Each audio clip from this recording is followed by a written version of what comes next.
डॉक्टरच्या सल्ल्याशिवाय गोळ्या बंद करू नये, कारण त्याच्यात प्रत्येक गोळी महत्वाची असते. त्याने बरेच लोकांना काय वाटतं की आता नॉर्मल आहे ना सर, तुम्ही लिहिलेलं आहे कंसात 150 ते 250 आणि माझं तर 220 आहे.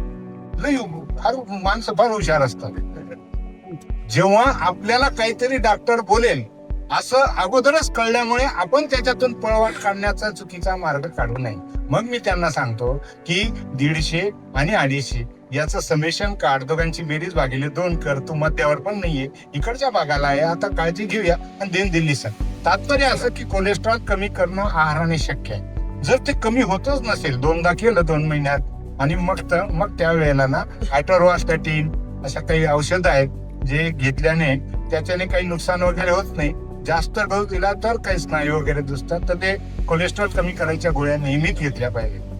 बऱ्याच लोकांना ना हे हृदयविकार आणि अंजायना, माझ्याकडे इन्फेक्शन, रक्तपाताच्या गोळ्या सुरू झालं, सर्व बरोबर आहे, आता व्यवस्थित आहे घरी, आणि मल्टिपल ड्रग सुरू झाल्या की घरी जाऊन 2 महिन्याने सगळ्या गोळ्या बंद करतात. असं फार जवळून समाजात दिसून येतं. तसं करू नये. त्यामुळे आता आम्ही आजकाल खाली छापतो, लिहितो हाताने, डॉक्टरच्या सल्ल्याशिवाय गोळ्या बंद करू नये, कारण त्याच्यात प्रत्येक गोळी महत्वाची असते.